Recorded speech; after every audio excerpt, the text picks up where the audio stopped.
Now we come again on that we will provide all the design related values here. What is that? These values are self-explanatory for all engineers, structural engineers, and as I said, don't bother about this. And here we have to provide this column is intermediate, edge or corner column, and if it is edge column, we have to provide which side is on the edge, x or y.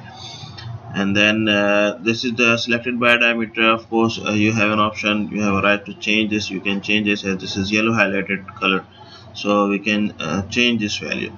So here some calculations are there. Please don't change any value which is not other than yellow.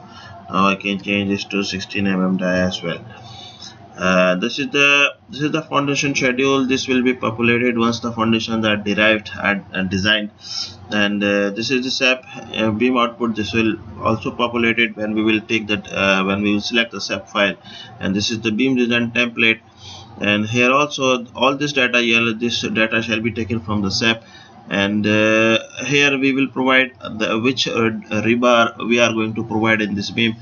This is 20 mm, 16 mm, whatever mm this is, we can select from this yellow bar, and it will give us the values here.